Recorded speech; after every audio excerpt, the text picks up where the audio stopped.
আমি আমি main branch ব্যাংকের মেইন যেটা আপনি বলেন একটা দুর্ঘটনা ঘটছে কি দুর্ঘটনা বলেন কি দুর্ঘটনা একটা আমাদের কিছু টাকা পয়সা একটা গতকাল রাতে একটা সংগঠিত চুরি সংগঠিত হয়েছে। আচ্ছা এটা পুলিশ টিম আসছে, ক্রাইম টিম কখন হয়েছে কিভাবে হলো আপনি টের পেলেন কিভাবে? অত তো আমরা বুঝতে পারি, সকালবেলা এসে দেখে এই ঘটনা। কত টাকা চুরি গেছে আপনাদের? এটা এখন দেখতে হবে, আমাদের দেখি তারপরে বলতে হবে। আপনার নামটা কি? আপনি যে বলছেন আপনার সিআইডি টিম আসছে, ক্রাইম টিম আসছে, আচ্ছা তারা দেখছে, দেখার পরে আপনাদের আমরা বলতে পারবো। আপনি ভিতরে কি দেখলেন? আপনার এখন আমরা ভিতরে ওনারা কাজ করছে, ভিতরে টিম আমাদের কারোর ভিতরে ঢুকতে দিয়েছে না। আপনার নাম পরিচয়টা কি? এখন নিষেধ আছে, পরে আমি তো বললাম, পরে আপনার নামটা বলবেন না আপনি? এখন বলা যাবে না। আরে আপনার বিষয় বলা যাবে পরে আমাদের তাজমুলুর রহমান আর মেইন ব্রাঞ্চের ম্যানেজার, বগুড়ার মেইন ব্রাঞ্চের। জি জি আমি পরে আপনাদের আমি বলি 29 লাখ বলি বলেন। আমরা কি দেখি কত আমাদের পাওয়া গেছে, আমরা দেখি ওনারা তো আমাদের পুলিশ কিভাবে বলছে 29 লাখ 40 হাজার? কত টাকা ছিল? কত টাকা রেখে গেছিল? গতকাল আমরা দেখতে হবে, না দেখতে বলা যাবে না। আমাদের কোনো ভিতরে ঢুকতে দেবে না। ওনারা দেখবে, দেখার পরে আমাদের জানাবে যে কত গিয়েছে, তারপর আপনাদের আমরা জানাবো। আপনাদের নিরাপত্তা ব্যবস্থা কি ছিল? নৈশ প্রহরী ছিল না কি ছিল? কি ছিল আপনাদের? পারেন না আপনি। হ্যাঁ, এটা কথাগুলো বলেন। আপনি তো বুঝতে পারেন না। নৈশ প্রহরী ছিল না আপনাদের? আমি নৈশ প্রহরী ছিল না, বাট ডেতে ছিল, উপর দিয়ে লোক ঢুকছে আর কি, ছাদের উপর দিয়ে। চুরিটা তো রাত্রে হয়েছে। Right right right. আপনার কাউন্টার আছে আমরা সকালে যখন গেট খুলি তখন আমরা দেখছি, আমরা দেখে কি দেখলেন সকালে দেখার পরে? দেখলাম যে গেট ভাঙা। হ্যাঁ, গেট দেখে খবর দিলে ভাঙা। তখন আমরা পুলিশ স্টেশনকে খবর দিছি, আমরা খবর দেওয়ার পরে ওনাদের দিয়ে আমরা ঢুকছি ভিতরে। আপনার নামটা কি? আপনার নামটা কি? তাজমুলুর রহমান বললাম তো। ভাই শুনেন ভাই, বিশেষ করে আপনি ভোল্ট কি ভাঙা দেখেছিলেন কি? ভোল্ট ভাঙা, ভোল্টটা কি যা রেখেছিলেন পুরো টাকায় লুট হয়েছে? পুরো টাকা মানে সেই টাকাটা চুরি। আচ্ছা আমার কথা শুনেন, আপনারা তো গতকালকে একটা অ্যামাউন্ট রেখে গেছেন, সেই হিসাব তো আছে। সেটা আমাদের দেখতে হবে, না দেখলে আগে বলতে পারবো না। এতক্ষণ কি দেখলেন তাহলে? এতক্ষণ তো আমাদের ভিতরে ঢুকতে দিচ্ছে না, আমাদের তো ওরা কাজ করছে ওখানে। আচ্ছা আমরা একটা বিষয় বলি, কোন জিনিস আমাদের হাত দিতে দিচ্ছে না। সিসিটিভি ক্যামেরা ছিল আপনাদের বাইরে? 5টা ছিল, 5টা। হ্যাঁ, 5টা সিসিটিভি ক্যামেরা আছে বাইরে ভিতরে সব জায়গায়। আপনি তো এর আগে বলছিলেন আপনাদের হেড অফিস থেকে সেগুলো মনিটর করে, কালকে মনিটর করে। হ্যাঁ মনিটরিং, হ্যাঁ সব রাতে মনিটরিং করছেন তো। তারা কি টের পায় নাই? তারা কি সিসিটিভিতে টের পায় নাই? তারা সব ফুটেজগুলো ওনাদের দিয়ে দিয়েছে অলরেডি। কতদিন দেখা গেছে? কতদিন দেখা গেছে? চুরির সময় কি তারা টের পায় না ওখান থেকে?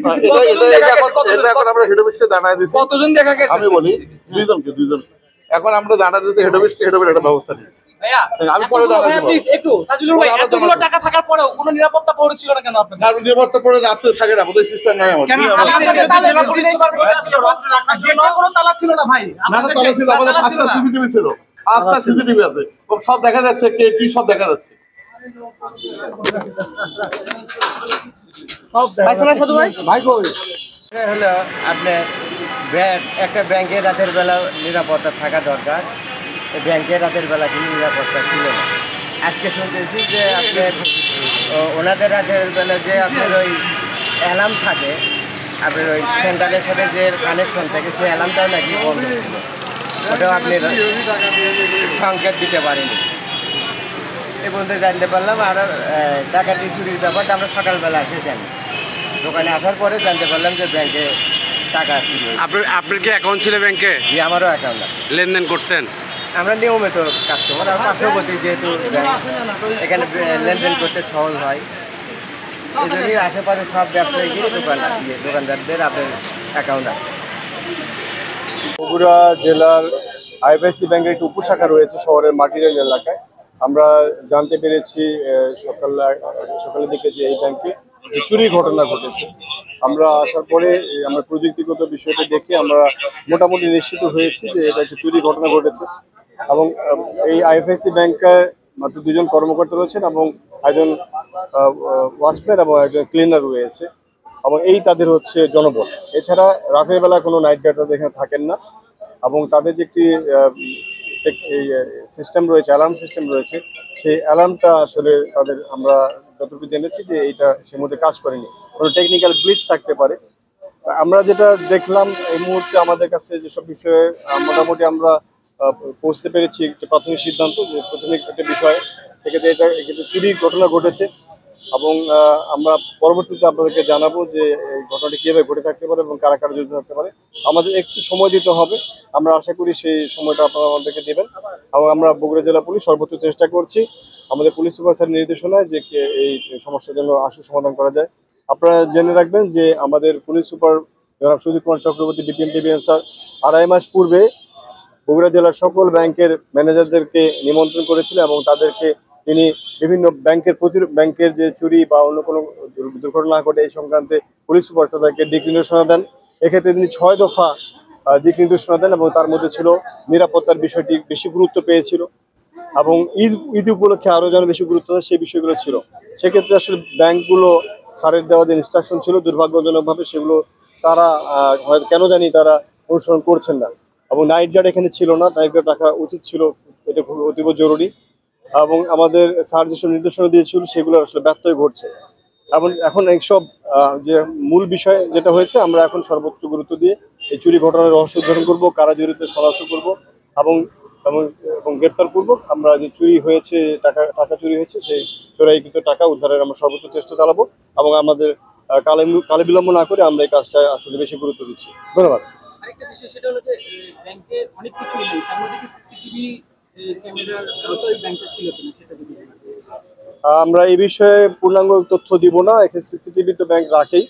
তারপর আমরা বলেছি যে এই বিষয়টি আমাদের মুহূর্তে বলার মতো আসলে সার্থক সময় নয়, আমরা একটু সময় নেব। আমরা এই প্রযুক্তির কথা বলেছি, প্রযুক্তির বিষয়টি নিয়ে আমরা আগাতে যাচ্ছি। আরেকটা বিষয় সেটা হলো যে পুলিশ সুপার বললেন যে ব্যাংকের নিরাপত্তা বৃদ্ধির জন্য বিশেষ করে উপশাখায় এই নির্দেশনা দেওয়ার পরেই বগুড়ায় গত 2 সপ্তাহের মধ্যে 2টা ব্যাংকে চুরি হয়েছে।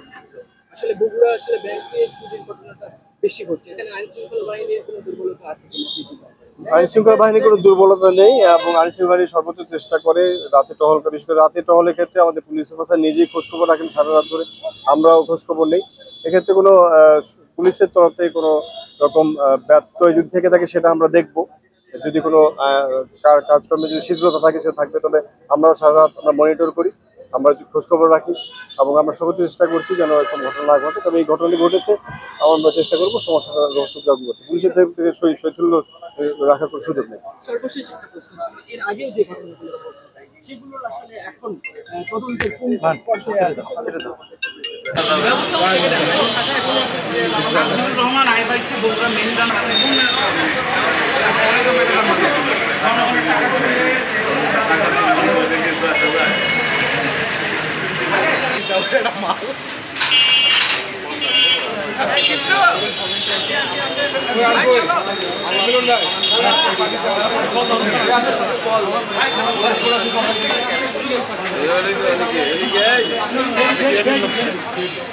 ইয়ে নাই দেখি